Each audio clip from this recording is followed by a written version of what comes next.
A lot of this isn't going to make sense to you, and I'm sorry about that.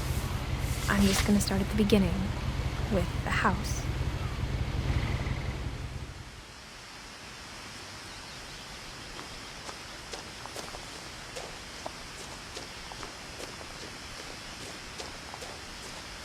I lived here until I was 11, but I wasn't allowed inside half the rooms.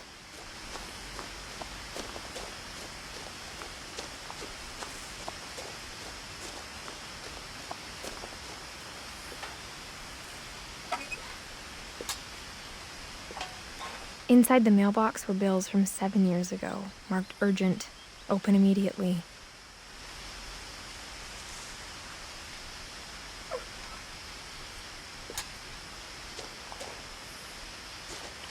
I hadn't been back since my brother Lewis's funeral.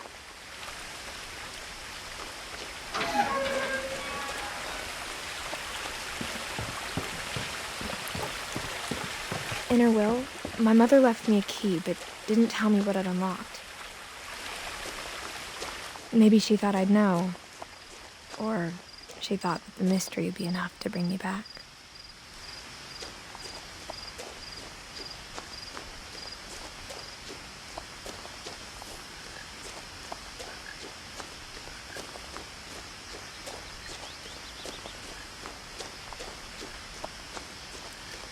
No one had driven this way in a long time, but I saw a few hoof prints.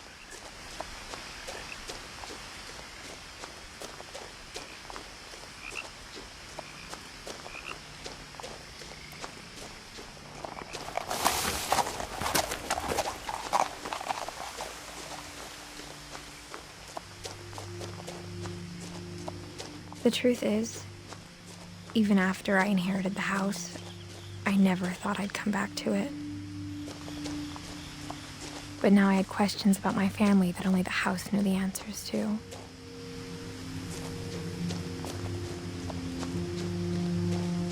The house was exactly like I remembered it, the way I'd been dreaming about it.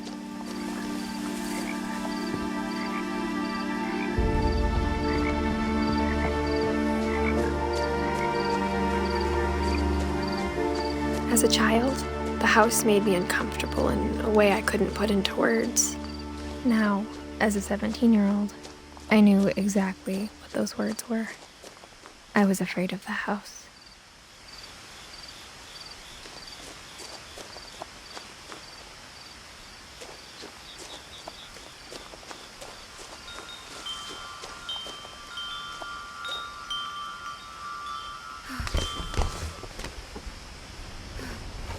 Crawling through the doggy door used to be a lot easier when I was 11.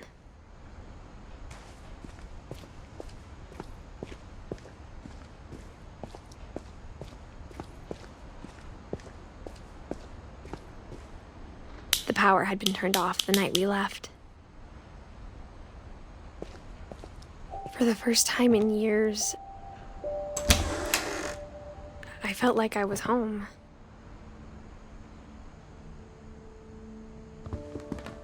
But instead of a family, there were just memories of one. Like how after Lewis started working at the cannery, we all got sick of eating salmon, except our cat, Molly.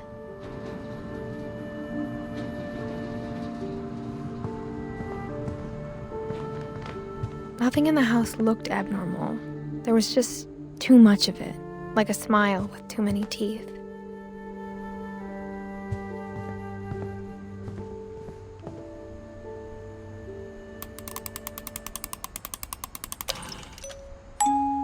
Great-Grandpa Sven built a music box for Barbara, along with the rest of the house.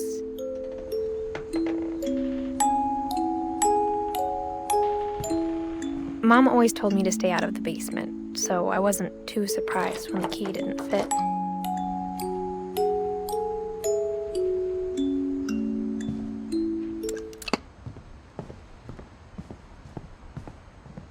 A lot of things got left behind in the whirlwind of that last night.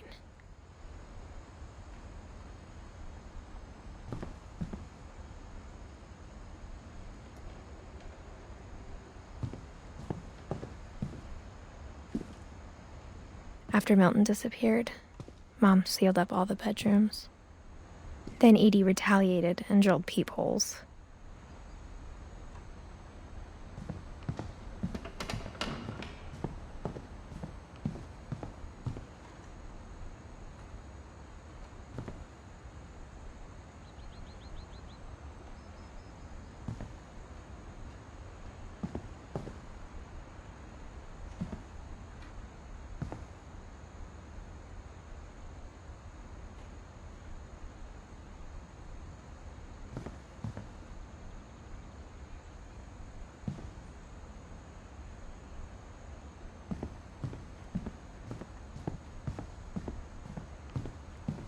Whenever people ask me about my family, the first thing they always want to know about is Barbara.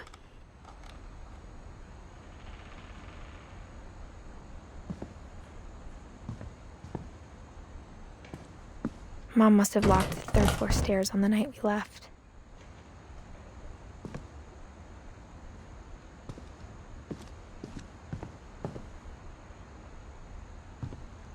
Edie's father, Odin, built the original house.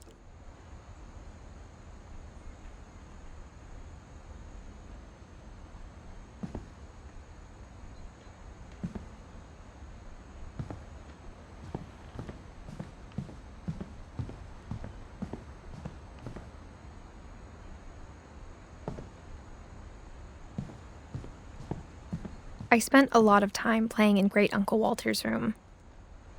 I think my mom sometimes regretted not sealing it up.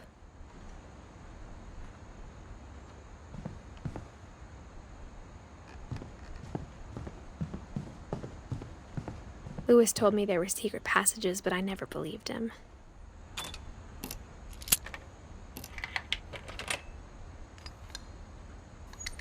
Turns out, my mom was really good at keeping secrets.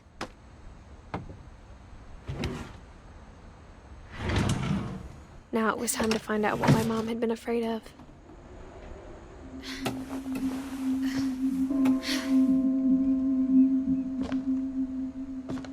Reading this, maybe it sounds like I had a plan. From the paintings on the wall, it was clear my brother Milton had been here before me.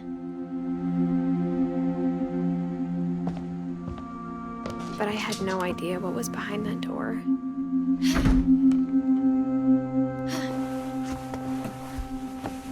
Just like I had no idea where all this was gonna lead.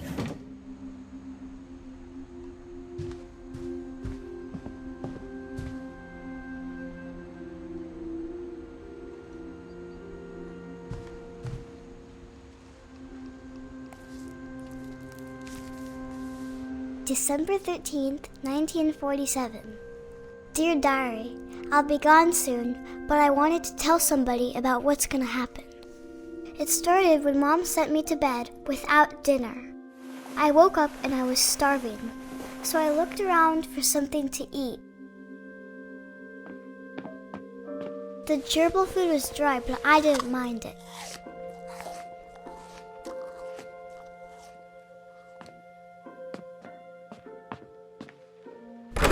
Mom, can I come out now? Sweetheart, it's late. Go to sleep.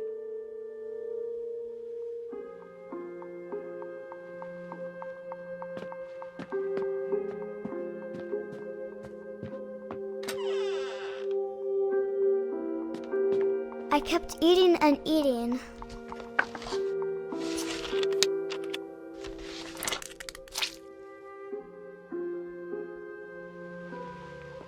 I ate a lot of things that night.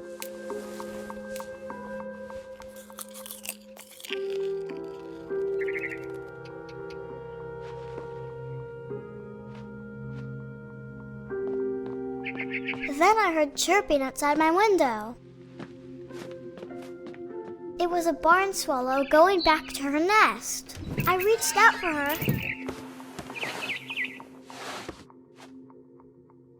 And suddenly, I was a cat.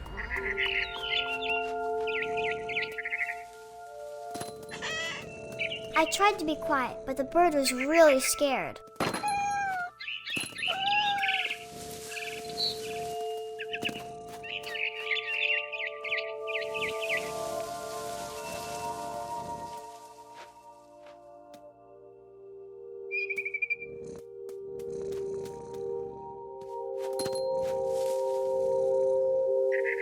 Mom and Dad didn't even look at me.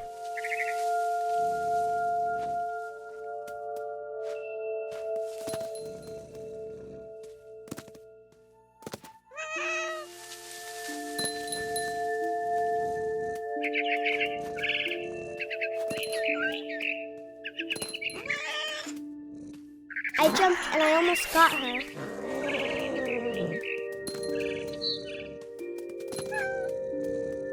I could tell she was getting really tired.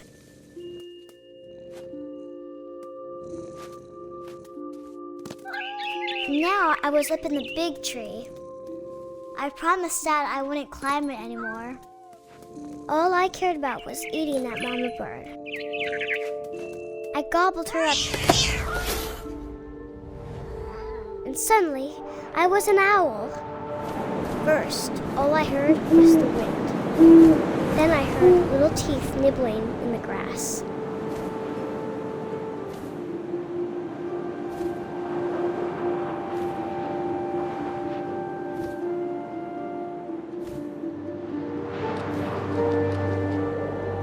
Rabbits.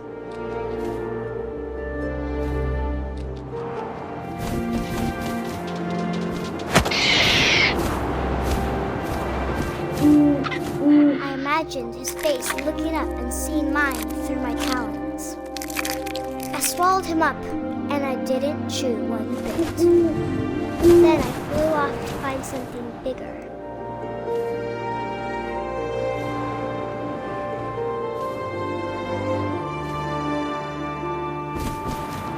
A mama rabbit.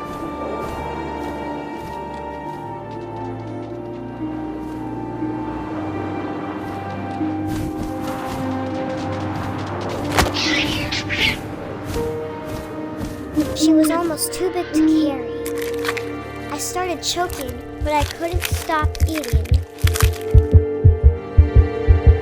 And suddenly, I was a shark.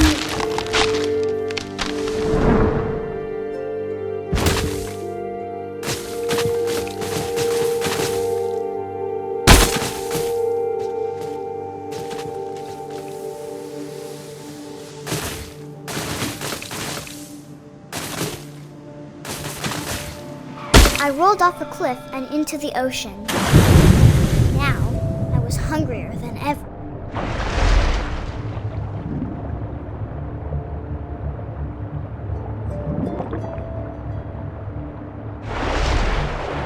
I wanted fat, juicy seals.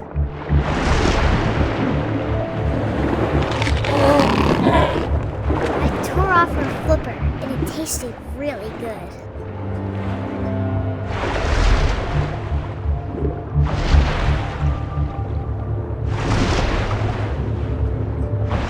Grabbed on tight, but I was so hungry, I jumped out of the water. When I opened my eyes, everything had changed.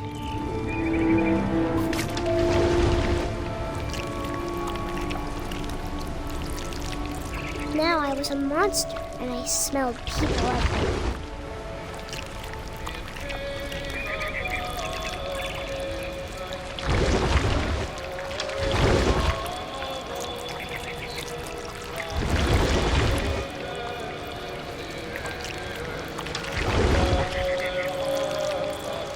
I was big, but I moved real quiet.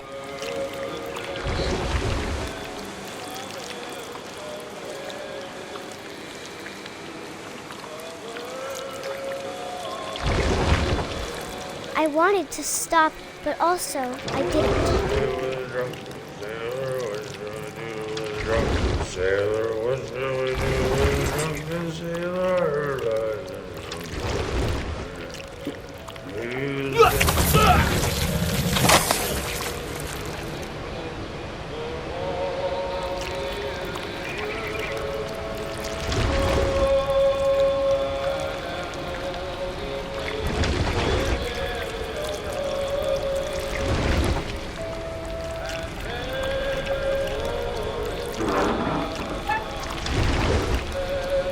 After the last passenger, I was still hungry. And across the water, I smelled something new. something I had to have, so I swam towards it.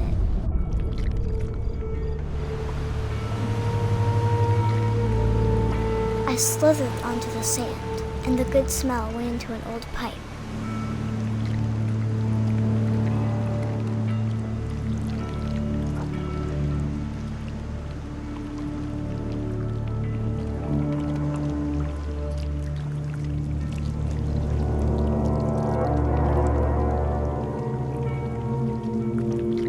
I got closer and closer.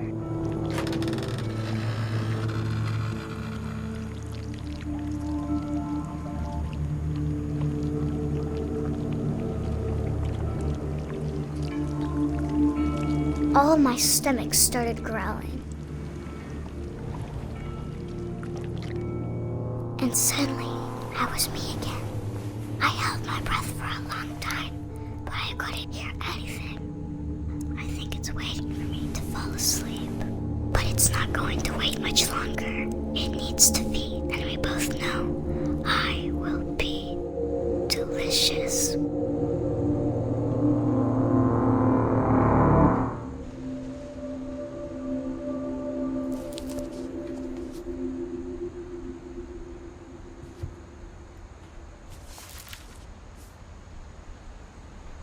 I'm not sure if I believed all of that, but I'm sure Edie would have.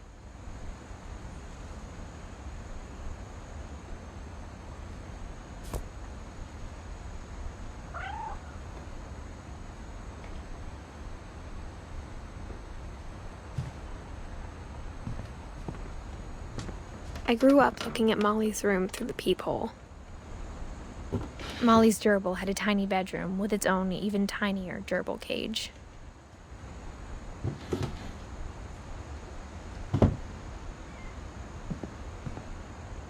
Being inside for the first time, I felt like I'd stepped behind a painting. I can't describe it, but I felt like some part of Molly was still here.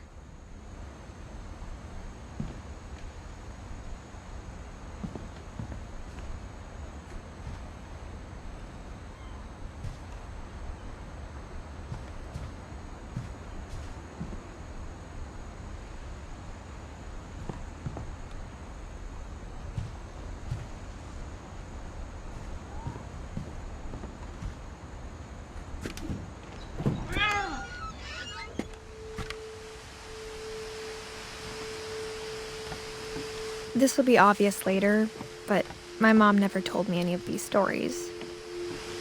Edie would have, but Mom didn't like bringing up the past. Though, when we adopted a stray kitten, she was the one who named it Molly.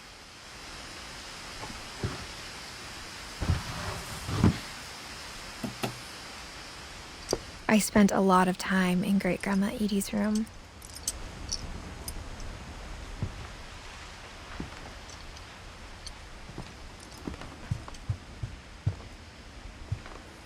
Edie gave a big interview about a mole man living under the Finch house. My mom was furious.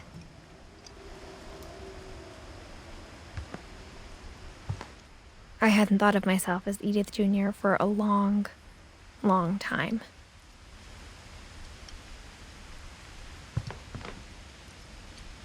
One summer, they evacuated the island, but Edie refused to go. For a few weeks, she was a celebrity.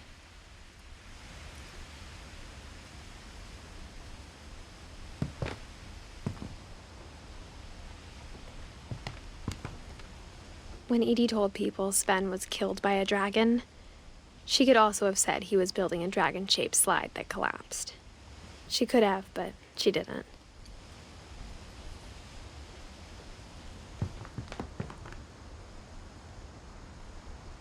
Even in her 90s, sometimes Edie seemed a lot younger than my mother.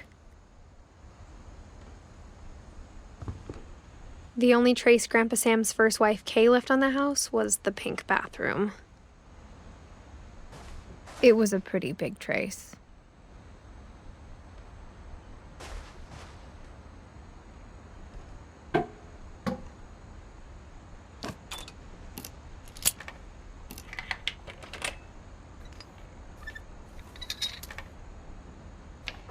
There's a secret in this bathroom.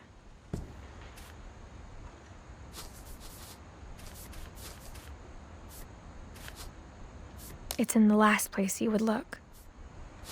It isn't in the cupboard. It's hidden in this book.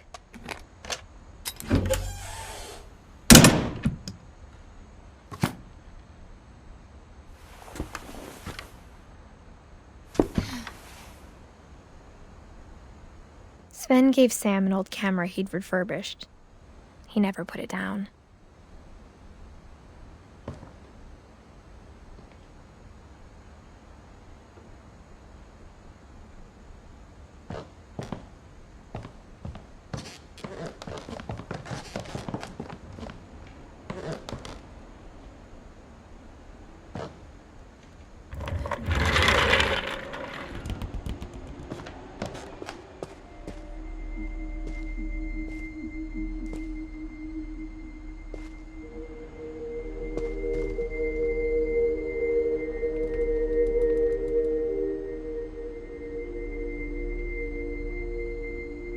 I knew Grandpa Sam had a twin,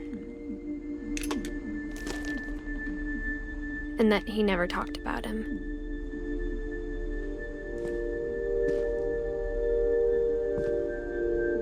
I guess my grandpa didn't like history any more than my mom did.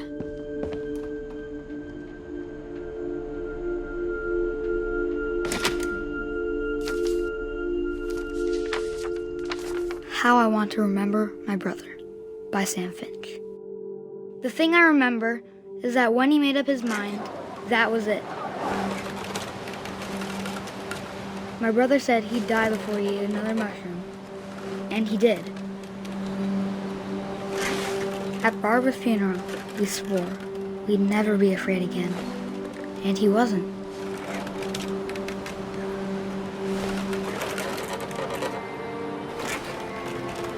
I think Calvin always wanted to fly. Sam! Calvin!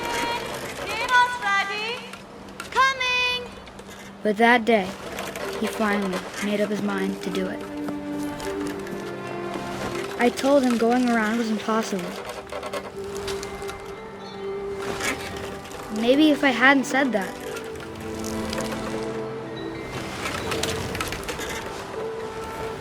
Calvin! I'm not gonna tell you again! maybe if the wind hadn't picked up, then maybe he'd still be here. But I doubt it. I think he'd already made up his mind. That's what I want to remember about my brother.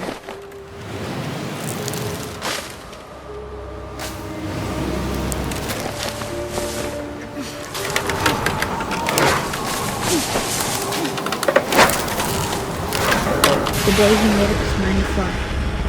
And he did.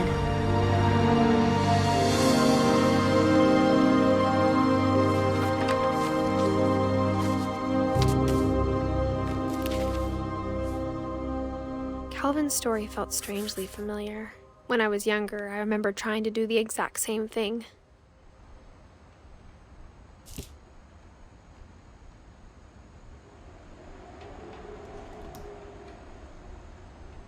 After the funeral, Edie roped off Calvin's half of the room.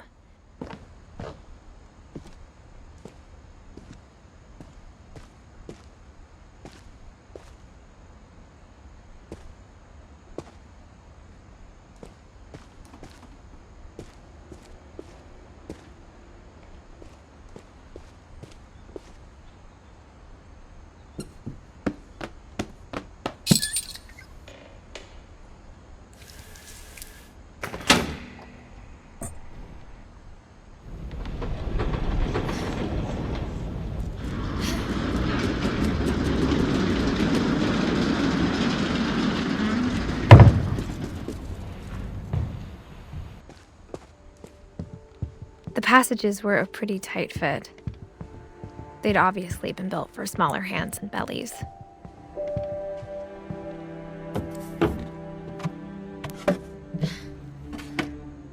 Growing up, I always thought of Barbara as a child star.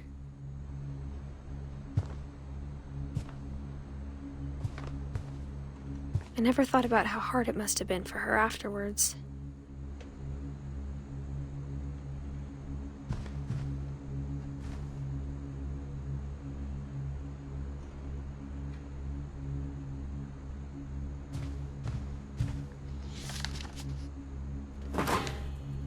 Of all the stories people wrote about Barbara's death, I'm surprised Edie saved this one.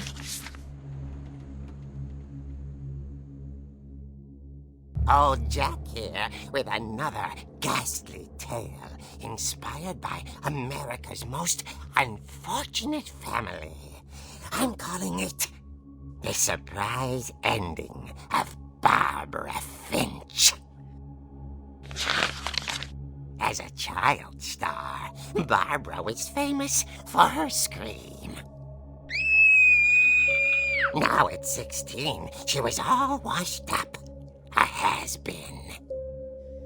But in a lucky break, she'd been asked to perform her signature scream at a local convention for monster movie fans. It was just the boost her career needed. Unfortunately, her scream hadn't aged well. Getting better. I think you just need the right motivation. Her biggest fan and current boyfriend, Rick, was about to demonstrate when... Now that was a great scream. It was Barbara's father, Sven. He'd slipped into a table saw and had to be rushed to the emergency room.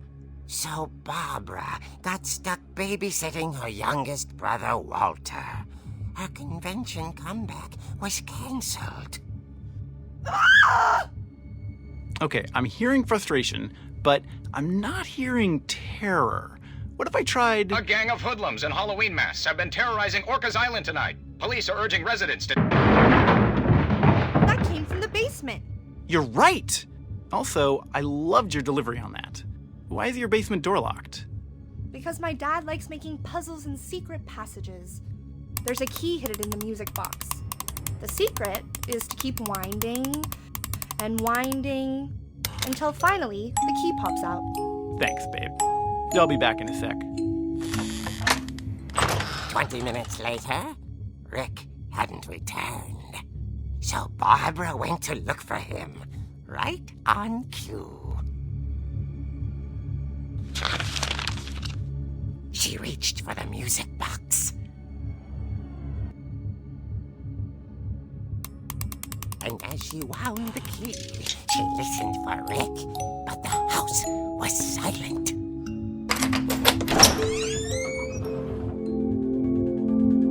Rick?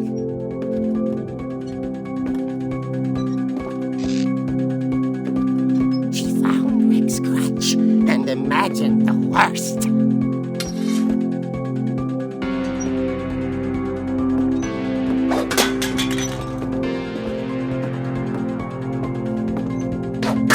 The gang's leader is the infamous Hookman Killer, Dr. Carl Hamill, who impaled and then ate his family 10 years ago tonight.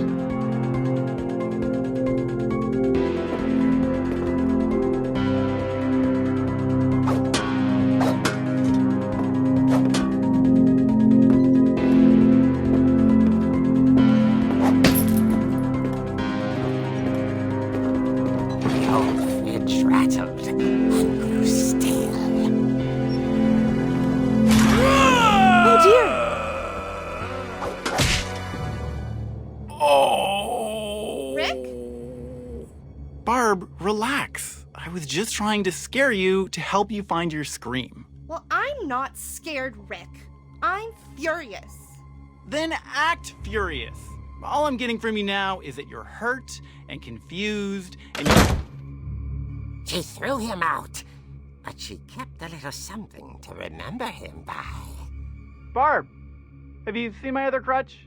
And she was still holding it when she fell asleep watching the late picture show. Hours later... Barbara! Walter, what's going on up there? Ah! Okay, I'm coming up, but if this is a trick, you're dead, Walter.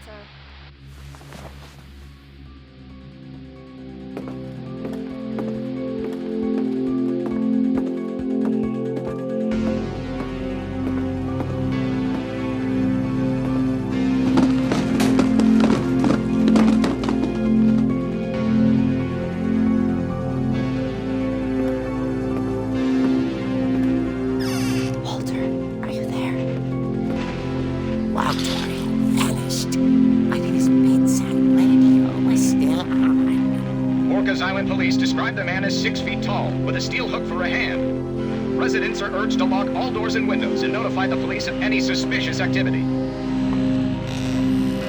Barbara turned, saw the hookman, and was speechless. He was quite smashing. And he was. He couldn't get enough of Barbara. Okay, Barbara, there's gotta be another way out of here.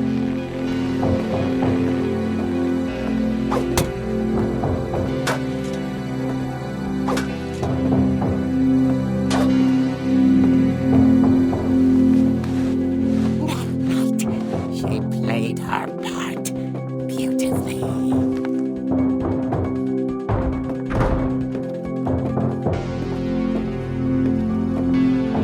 She thought about abandoning Walter, but just couldn't do it.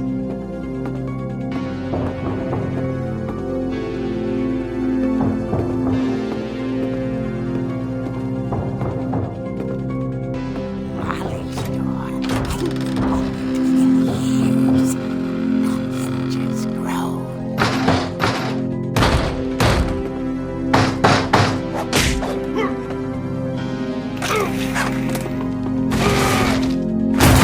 It wasn't moving, but she sensed the story might not be over yet.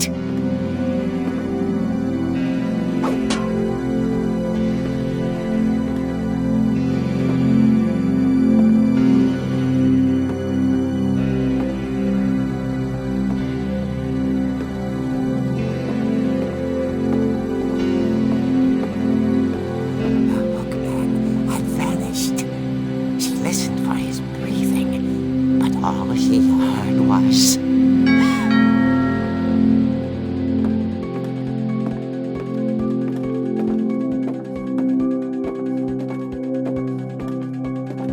At the door, she heard whispering.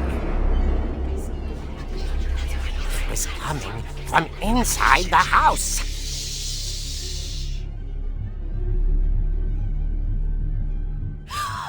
Oh dear.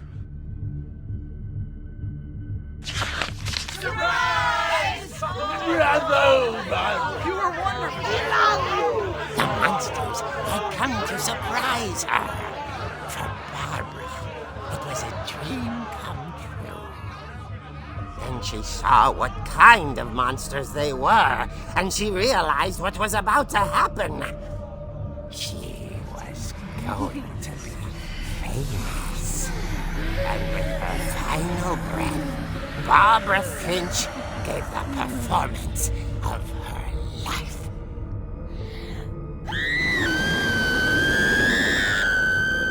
I wasn't there myself, but I hear Barbara was magnificent. Poor girl. She had a taste for stardom. But unfortunately, so did her fans. Of course, the police blamed it all on poor Rick, who disappeared the same night. And little Walter? Hiding under his bed the whole time. He took it all pretty hard, but that's another story. As for Barbara, tucked inside the music box is all they ever found of her. Her ear. Now that's what I call a real eerie tale.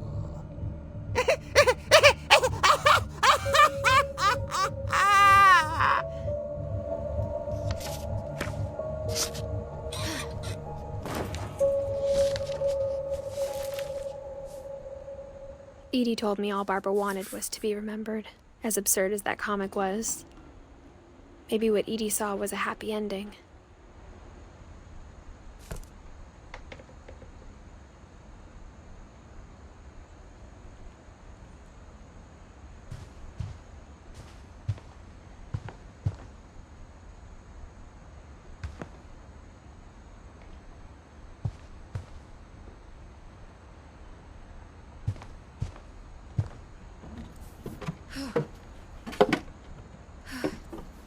I guess now I know why Mom didn't like me playing with the music box.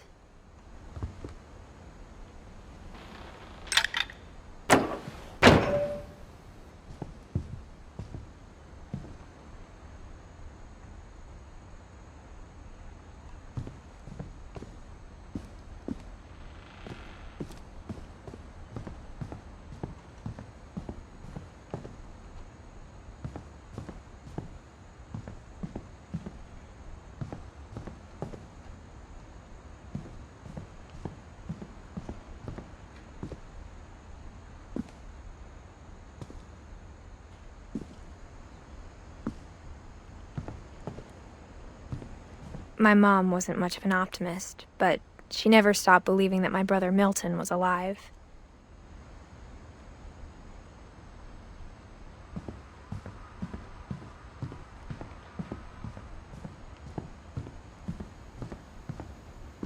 Even the fireplace had a story. Edie told me the bricks came from the original house, after it sank. It's funny. All those times I played with the music box and never found the basement key.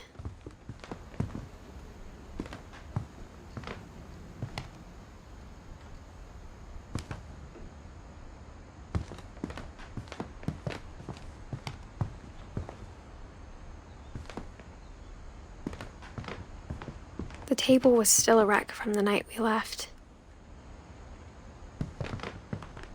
It was like a bomb had gone off, killing everyone but sparing the furniture.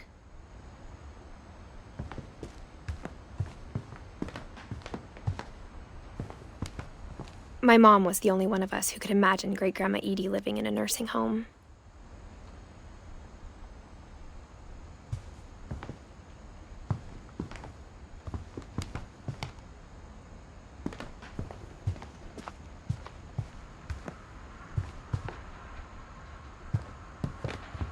I wonder if that comic was right about there being a key inside the music box near the basement.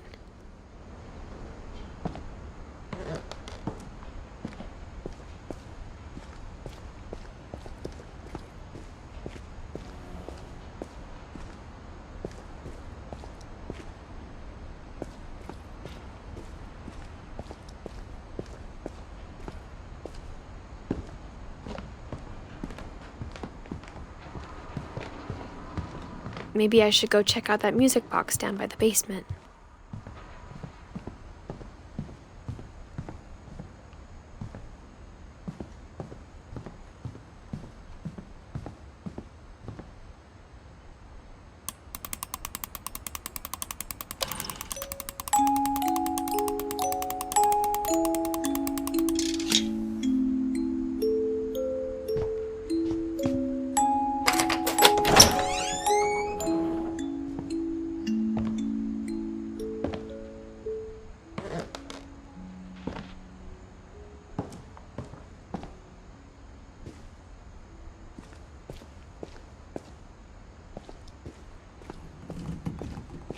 Mom said the basement was off limits, unless I wanted another tetanus shot.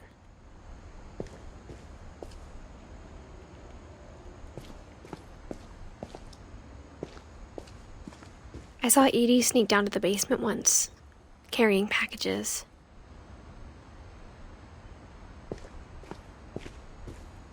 I thought maybe she was hiding presents.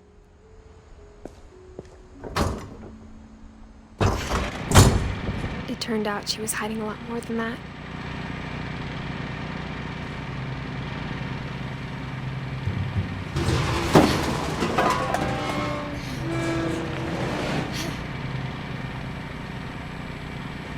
I remember asking Mom once about where Walter had gone.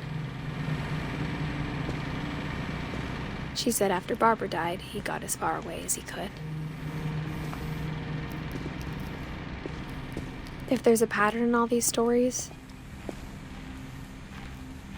I think it's that none of us has gotten very far.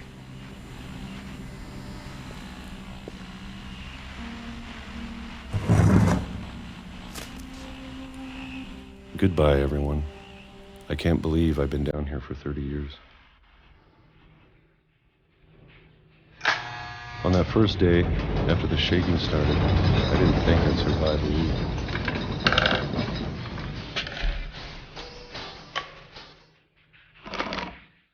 But after a few days, I settled into a routine. That's what kept me sane. Having a schedule, living for today. I always expected to be dead tomorrow.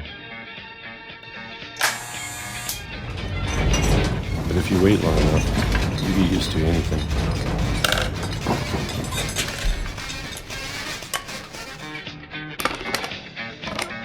Even a monster on the other side of the door starts to feel normal. Almost friendly.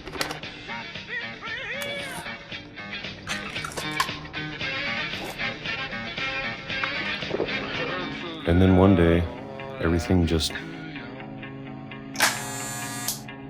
stopped.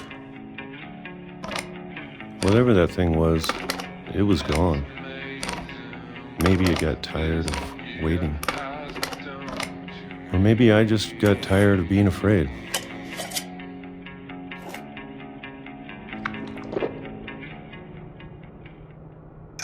It's been a week now, the longest in 30 years. I'm done waiting. I have to leave. Well, I still can.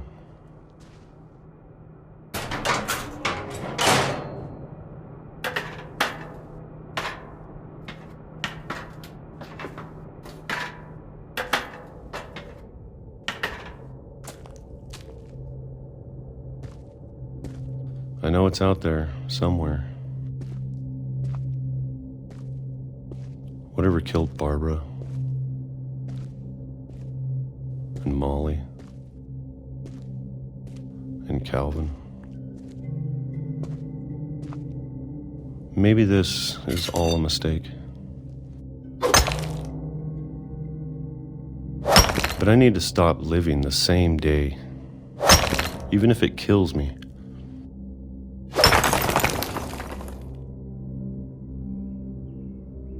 Whatever's out there, I want you to know I'm ready for it. I'm going to appreciate all of it, especially the food. I don't mind if I only have a year left, or a month, or a single week. I'd be happy with one more day. I can already imagine the sun on my face.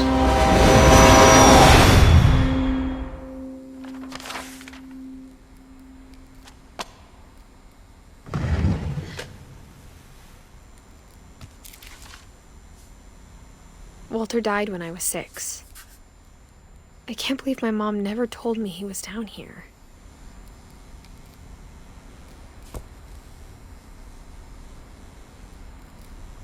I'm sure my mom was trying to protect me.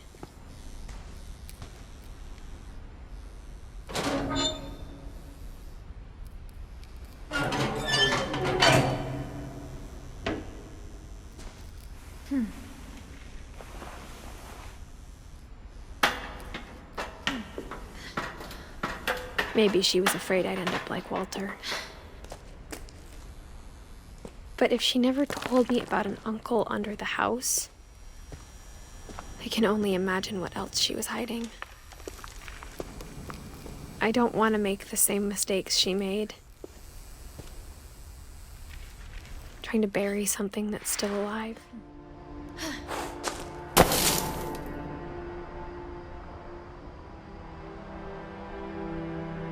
Now that there's only one of us left, or maybe 2, I thought it was time I heard the stories for myself and found out what happened to everyone else. But now I'm worried the stories themselves might be the problem. Maybe we believed so much in a family curse, we made it real.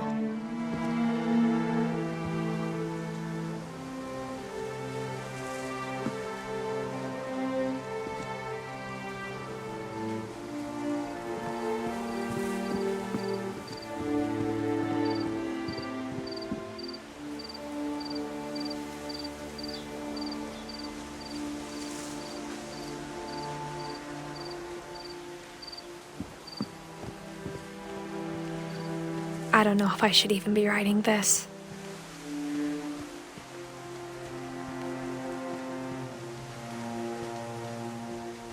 Maybe it'd be better if all this just died with me.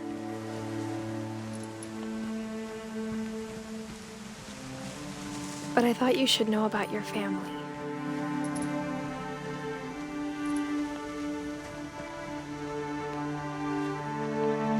And the history you're a part of.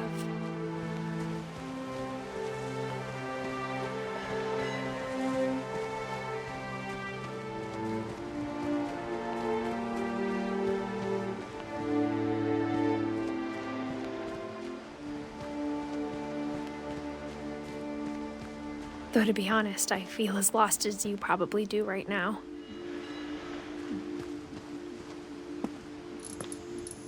I think the people in these stories believed them, for what that's worth.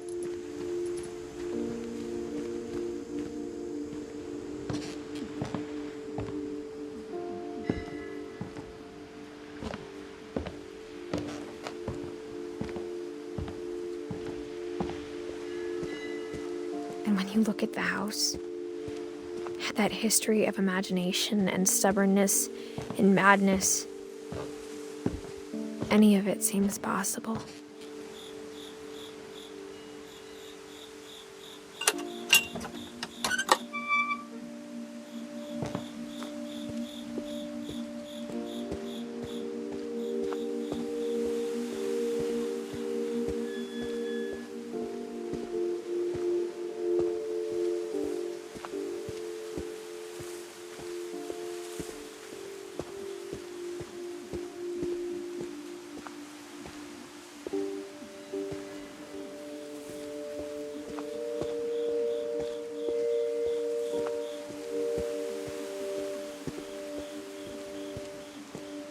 I think we've been surrounded by death for so long, we've just gotten used to it. What kind of family finishes building a cemetery before starting the house?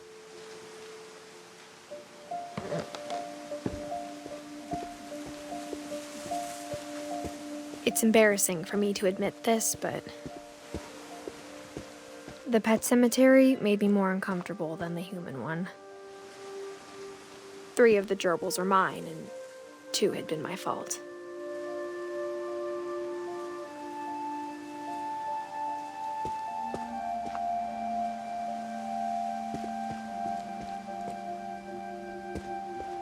Sven built the house, but it was Edie who designed the cemetery.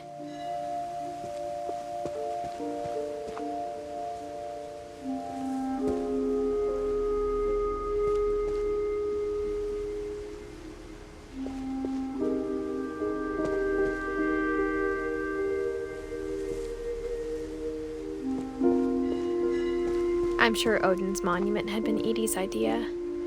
My mom was always trying to move on, but for Edie, the past never went away.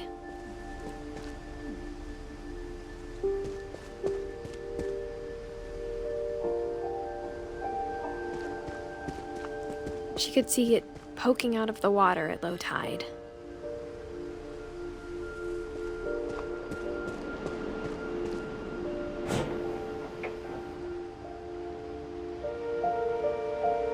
Edie said she dreamed about the old house every night.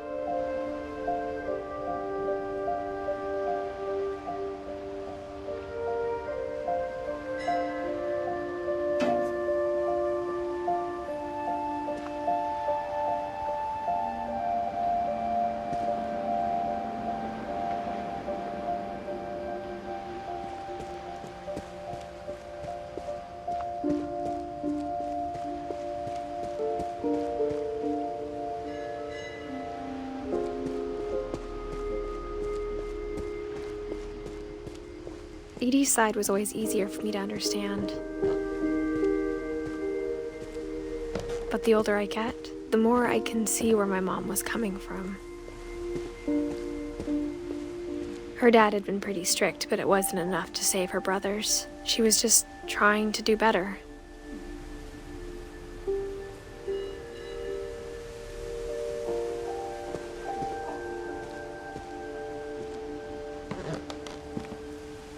She lost 2 of her brothers, just like I did. I get why she tried so hard to protect us.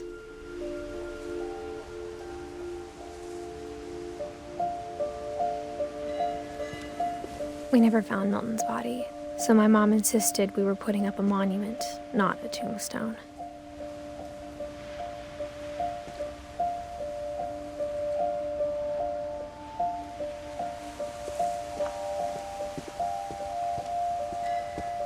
There's so many things I wish I could ask my mom now. Part of me thinks this is what she wanted all along. For me to come back someday and find everything out for myself.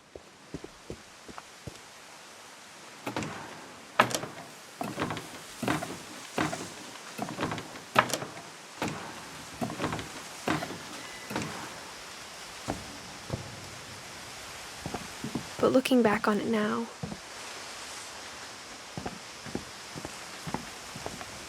if she told me there was going to be so much climbing, I never would have come when I was 22 weeks pregnant.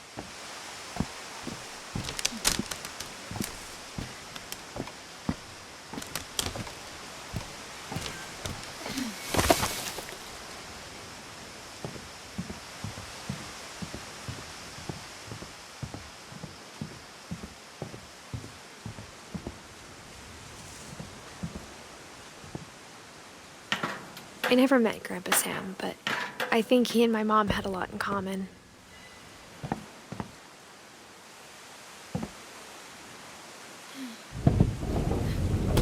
They were both pretty intense.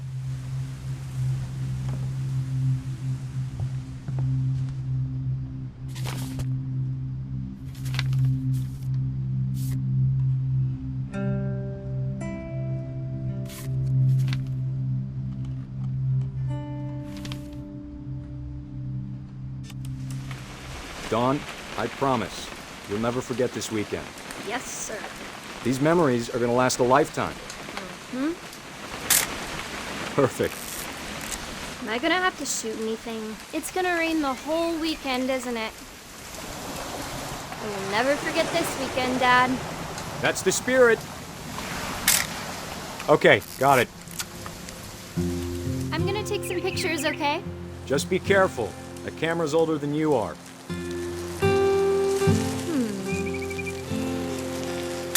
Hey! That's a keeper. I'm just saying, I'm not always gonna be here, Dawn. You'll need to remember this stuff, if you want to survive. I'll be fine, Dad. You know who else thought he was gonna be fine? Some guy who died. Dawn, I'm being serious. I know, Dad. You're always serious. Doesn't being out here make you want to chill out? Well, to tell you the truth, I haven't been out here in 20 years.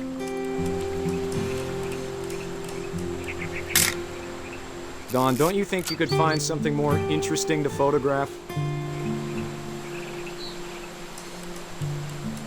Last time I was with my brother Calvin. Man, that was a great trip. Your grandpa Sven taught us how to fish, how to build a fire. We found an old logging trail. There were deer everywhere. I bet if I could remember where that trail was, we'd spot a buck for you in no time. Give me a minute to check the map.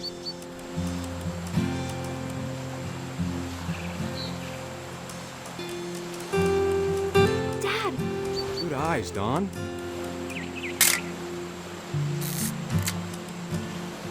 Before you take the shot, let me get a picture of it. Dad, Just breathe. Turn off your imagination.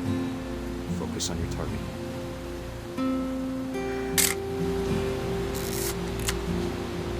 Let me get behind you. Do I have to do this? Dawn, you don't have to do anything. But if you want to survive, you'll need to be strong.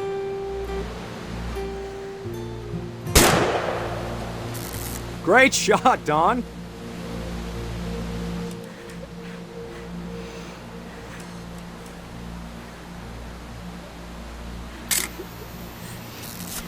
proud of you, Dawn. Always remember that, okay?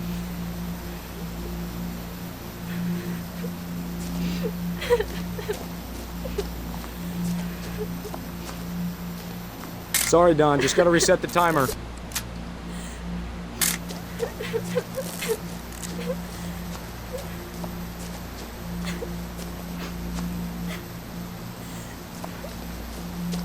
Dad, it's twitching.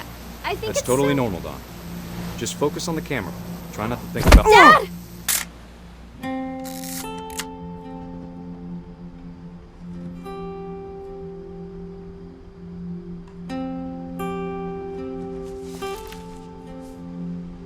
Of all these stories, that's the one I wish most that my mom had told me.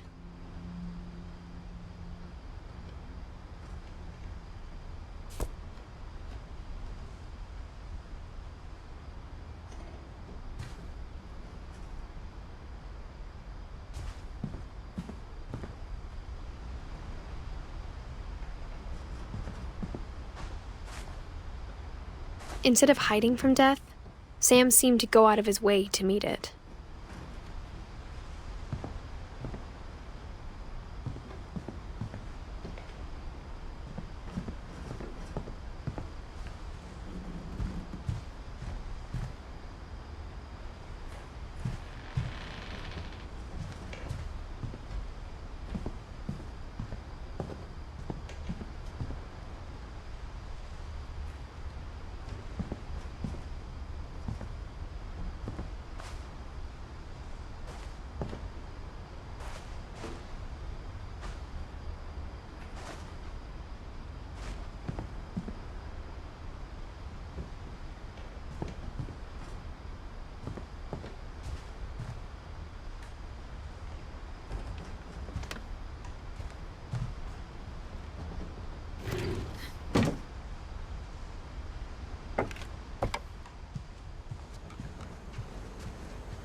After Sam died, my mom and Edie got really close. They'd both lost a lot.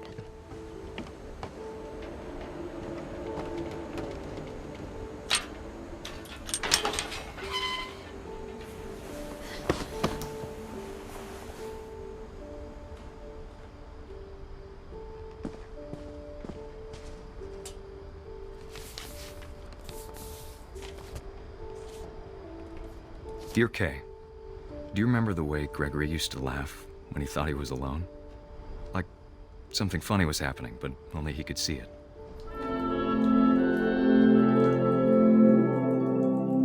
I think he saw things the rest of us don't.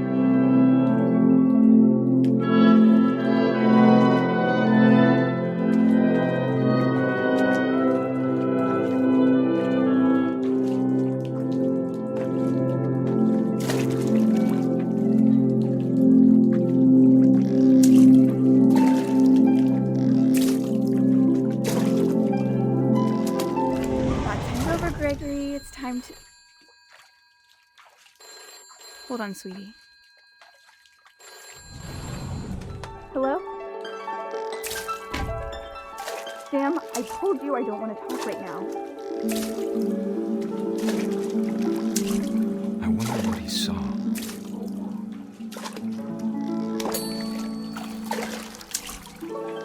What his world was like.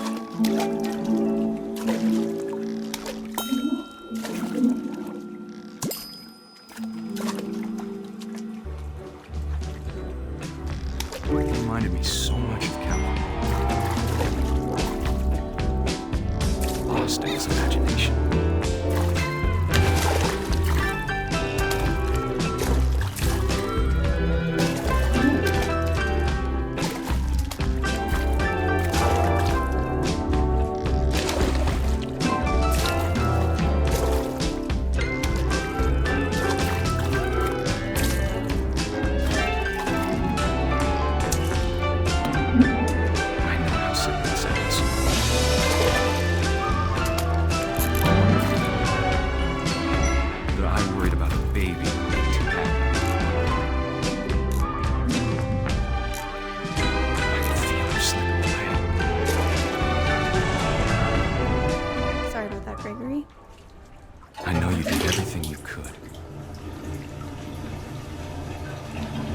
I hadn't called that night. Damn it. Hold on, I wish she could have told us about the world we saw.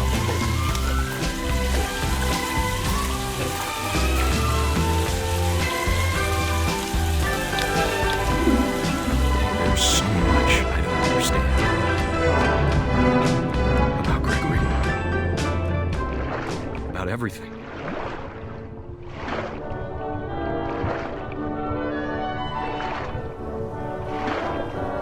But I know what happened wasn't your fault.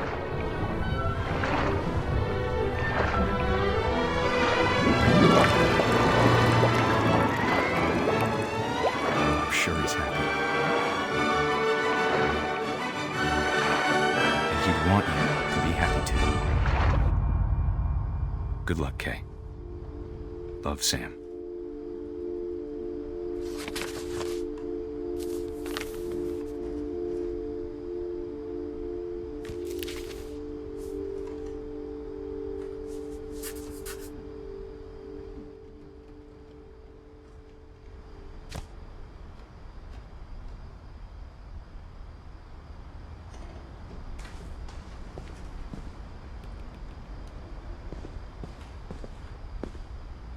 I can't imagine my mom ever writing poetry, and yet...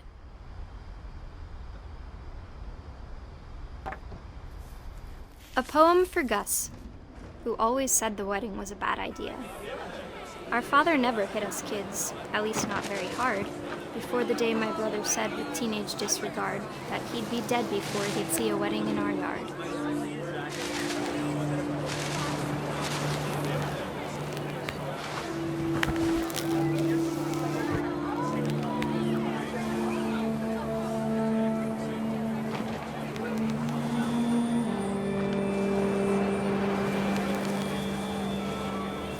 My father made him come, of course, but Gus stood far apart, just flew his kite and bottled up the storm inside his heart.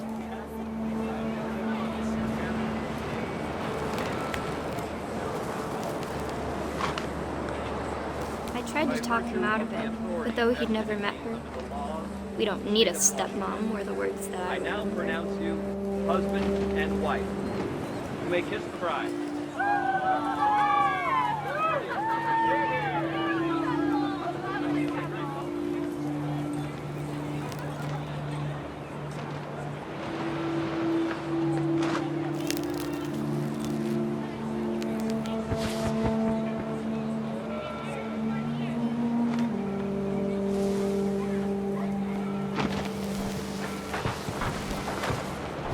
When the time for photos came, Dad ordered him to come here. But Gus declined and as a sign held up his middle finger.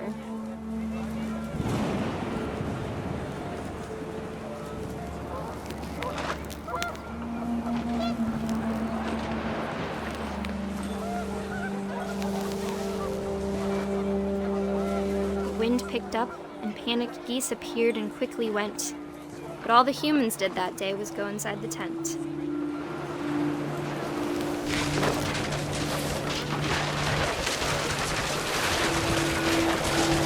Rain came down in buckets then, but no one seemed afraid that nature might destroy the tent our dad had crudely made.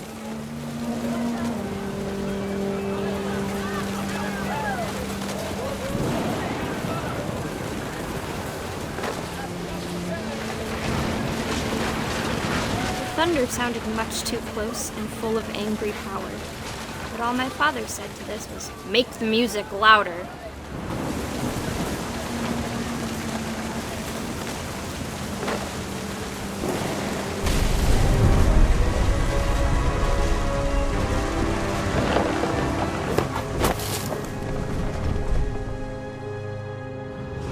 I wish that I could truly say I thought about you on that day.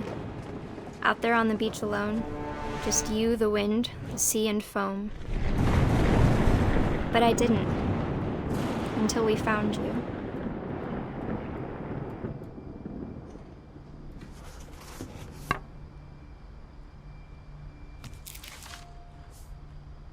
She never talked about him, but Mom told me once if I was a boy, they were going to name me Gus.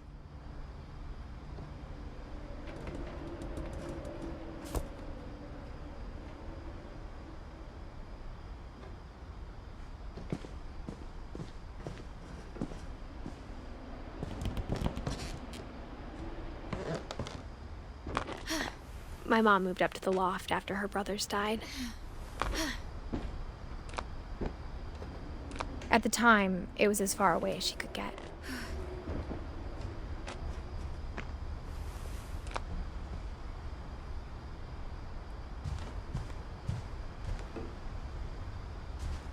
She spent a summer building houses in Calcutta, where she met my dad, Sanjay.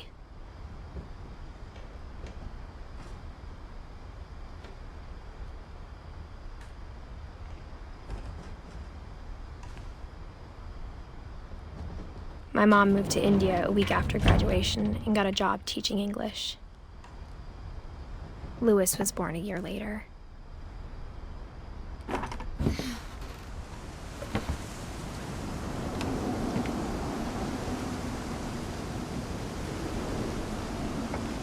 When my dad died, I don't think Mom knew where else to go.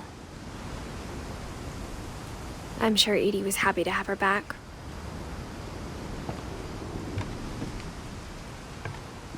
And to see kids in the house again.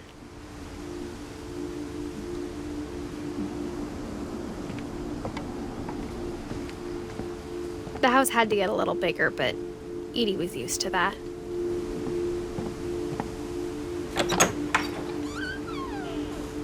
And for a while, things were good. Almost normal.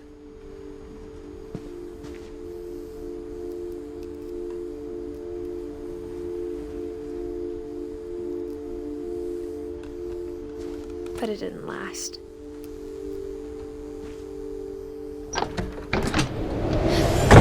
The beginning of the end was Milton's 10th birthday, when Edie gave him a castle.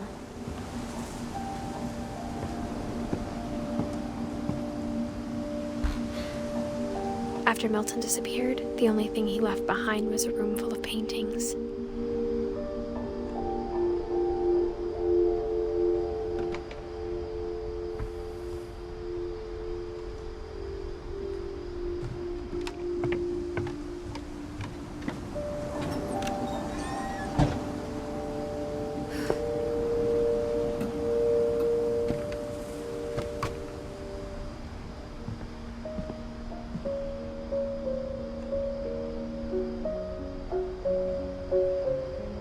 I think Edie was happy to finally have another painter in the family.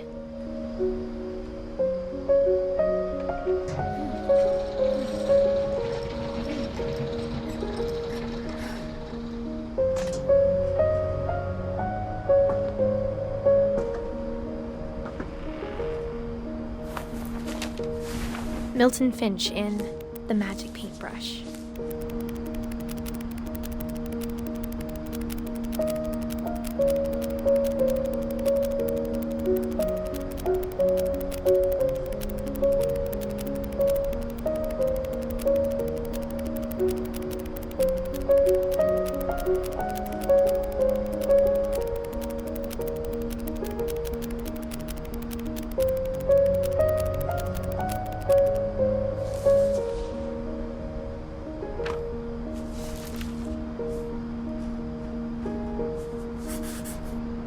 I was 4 when Milton disappeared.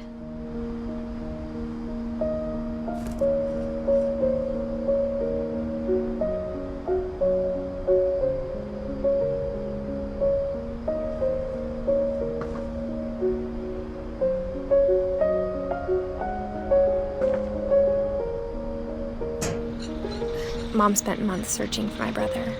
Then she sealed the doors.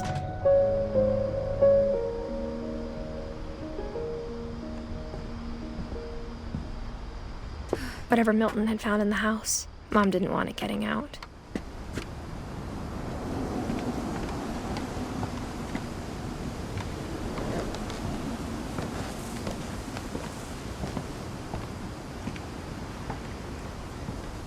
Mom definitely blamed Edie, but I think Louis blamed himself.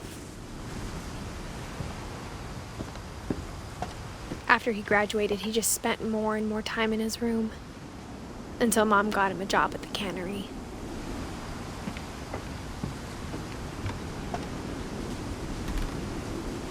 Everyone always told me to stay out of Louis's room, except Louis.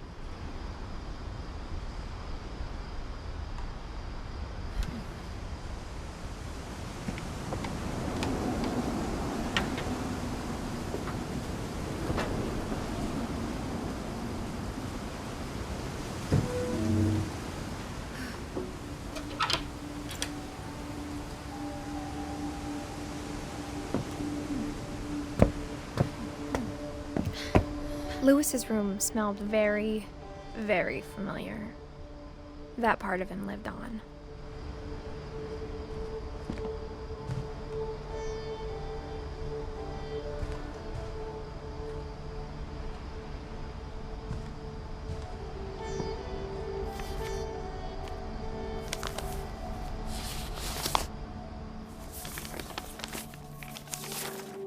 Dear Mrs. Finch, as Lewis's psychiatrist, I can understand your desire for an explanation.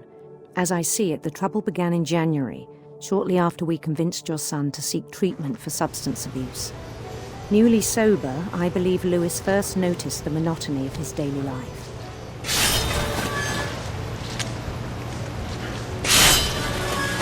He kept working at the cannery, but he withdrew part of himself. In our sessions, I saw the same behavior. His mind began to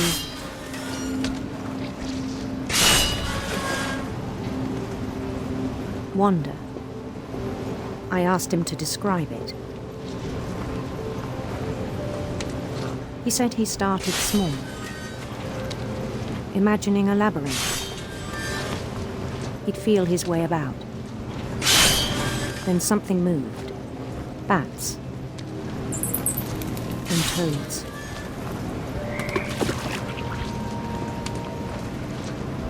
And things that have not names.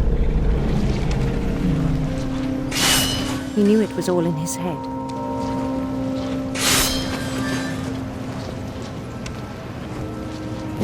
But he took it very seriously. I had hoped he'd find himself.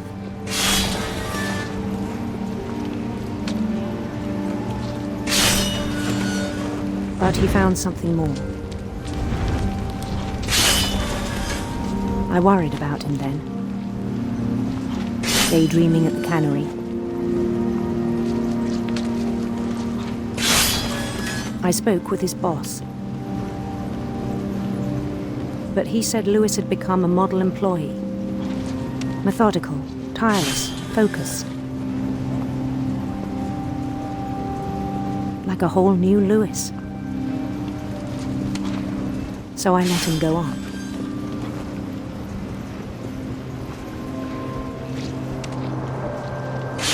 I even encouraged him. It seemed very promising at first. He told me he'd made a new friend.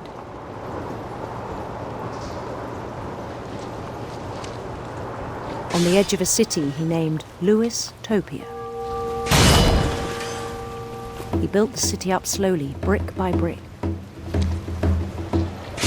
Then he made musicians.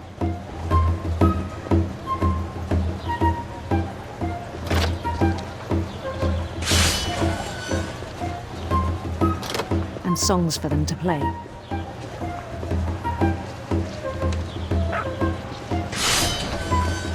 He talked about starting a band.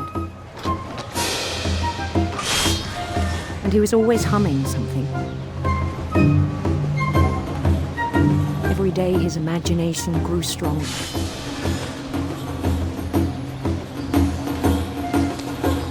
He no longer spoke at the cannery. But his chopping was as reliable as ever. Then one day it struck him that all the cheering crowds, even the stones under his feet, were all in his imagination, so he could do whatever he wished.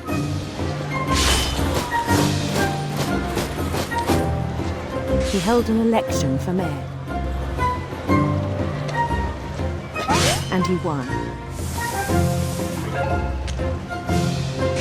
They begged him to stay, but his mind was already wandering. It became a game for him.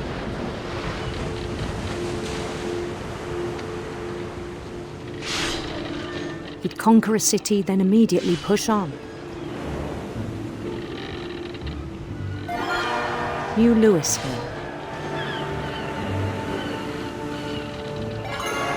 St. Louis.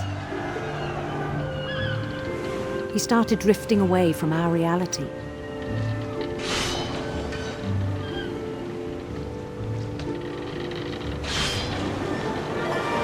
Minneapolis. Until one day he forgot to go home from the cannery. Even as his mother pleaded with him, part of Lewis kept sailing on.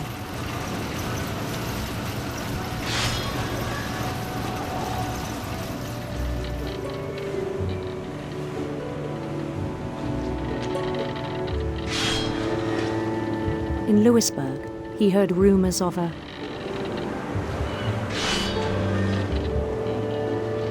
handsome queen.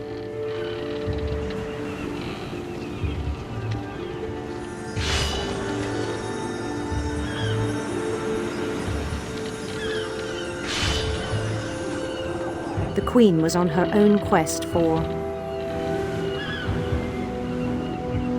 sinister serpents.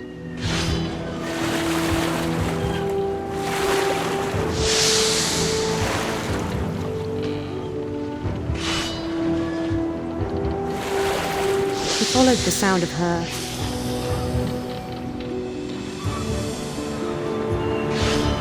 silver harp.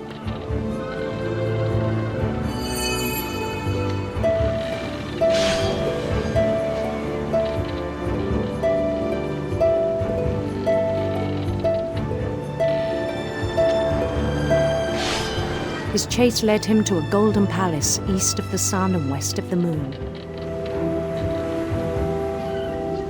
Even then, his logic remained sound.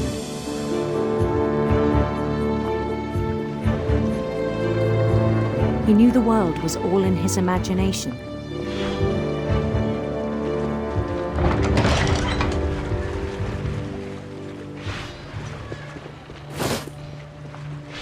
But he was so proud of having created it. In his own eyes, he'd become something greater than a king.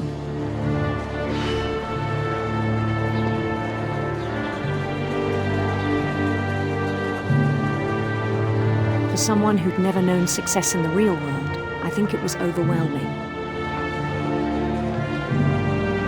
And then it struck him that the real Lewis was not the one chopping salmon, but the one climbing the steps of a golden palace.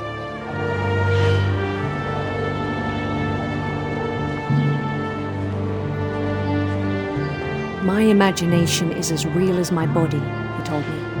It was hard to argue with him.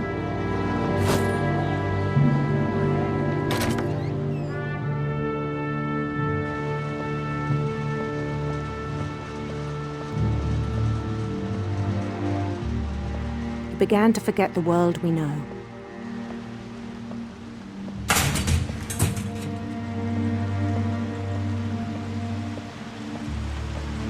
I think it pained him to remember Lewis, the cannery worker.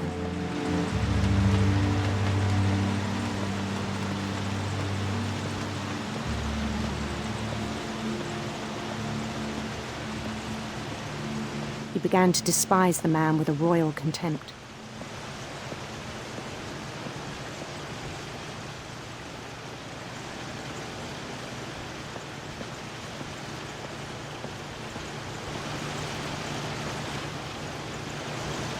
I still thought I could save him. Even after he said he was being crowned king over all the lands of wonder.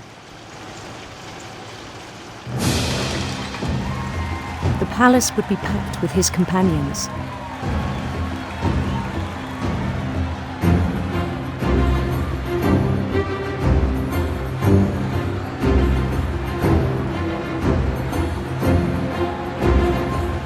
Including the wise Calico who'd insisted on advising him.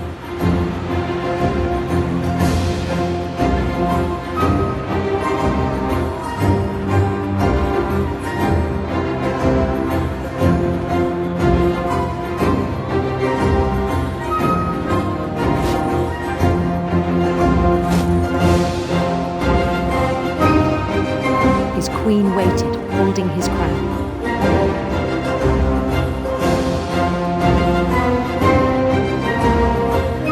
There was only one thing left to do.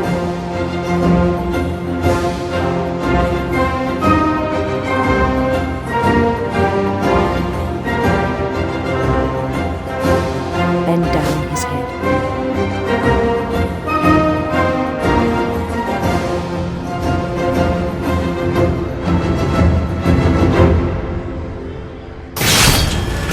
best I think you know. Mrs. Finch, your son was a kind man who will be missed by all of us who knew him.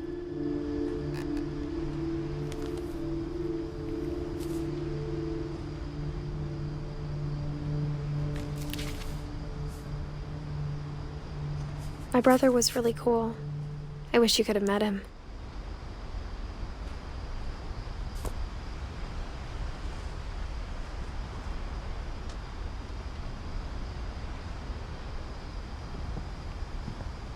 Lewis and I spent a lot of time playing games together, but he was surprisingly bad at them.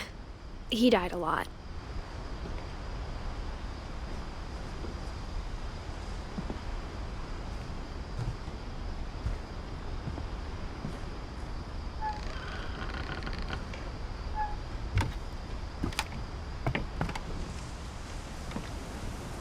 On the way back from Lewis's funeral, my mom told me to start packing. She waited until the day before we left to tell Edie. I'm not sure if she wanted to make it easier or harder.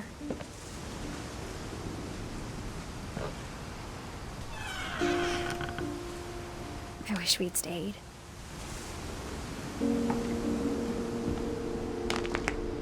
But I understand why we left.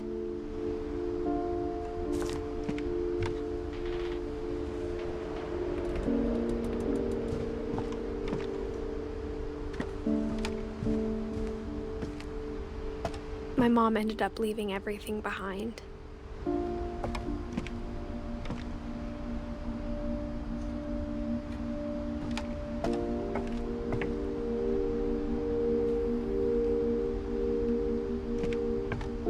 What happened that night had been coming for a long time.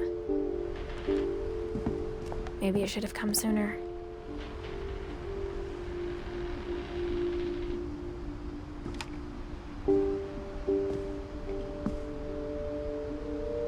But it had to end one way or another. All that's left now is to tell you about that last night.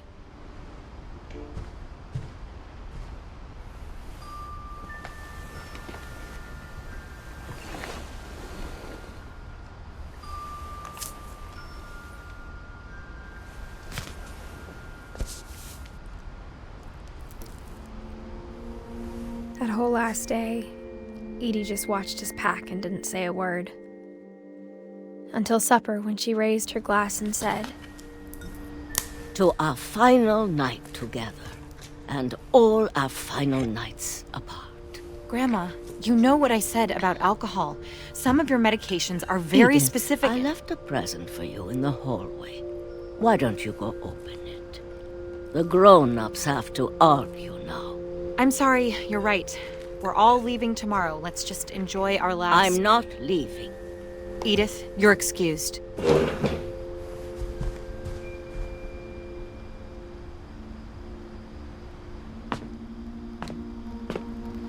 The power had been shut off that morning, but Edie always had plenty of candles.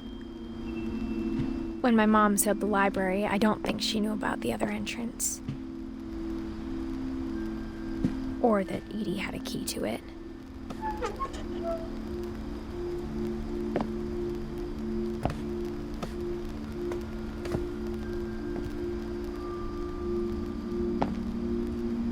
That thing you're afraid of isn't going to end when you leave the house. Edith has a right to know these stories. My children are dead because of your stories. I think it's best if Edith and I leave tonight.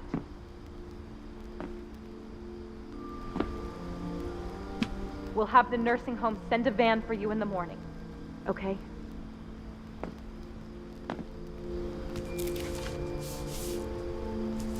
Dear Edith, there's so many stories I wish I could tell you, but there's only time for one. This is about what happened on the night you were born. That night, the tide went way, way out.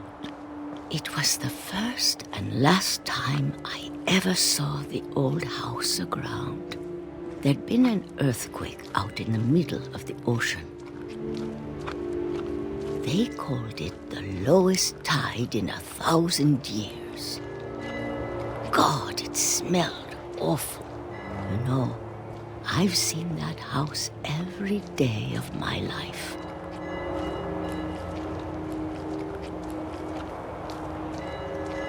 But I never thought I'd go back to it. When the fog rolled in, I lost my way.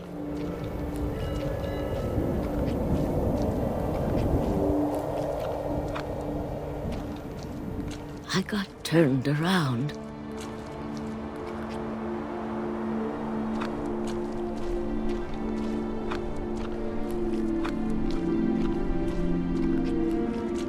I started seeing things.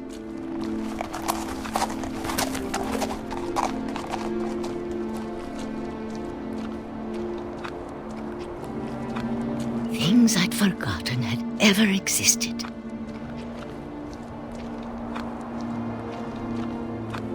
But when I saw them, they felt like old friends. That night, a lot of things came back to me. Or maybe I came back to them.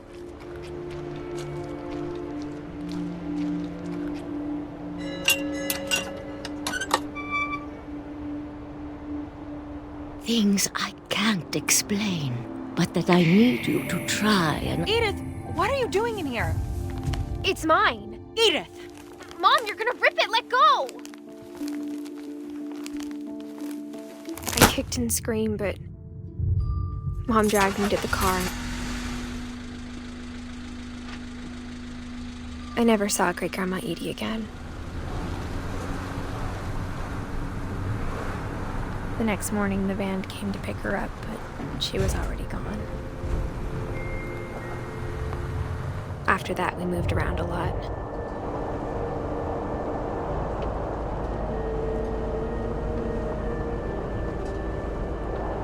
We both tried to make the best of it.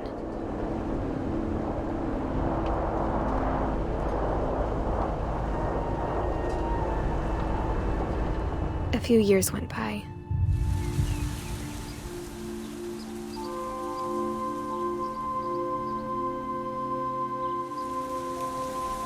My mom didn't like to talk about it,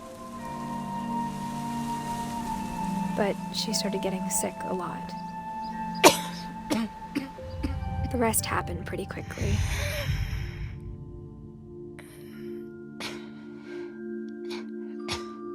She got better for a while, and then she didn't. And then I was alone.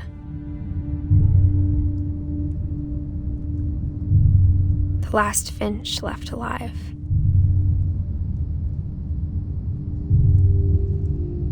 Until I found out about you. I'm still not sure what to tell you about all this. If we lived forever, maybe we'd have time to understand things. But as it is, I think the best we can do is try to open our eyes. And appreciate how strange and brief all of this is. This journal was supposed to be for you. But now I hope you'll never see it.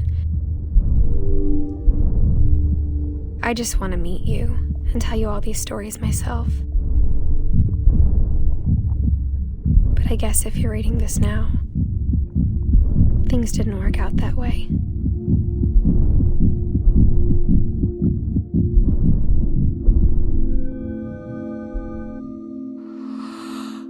This is where your story begins. I'm sorry I won't be there to see it.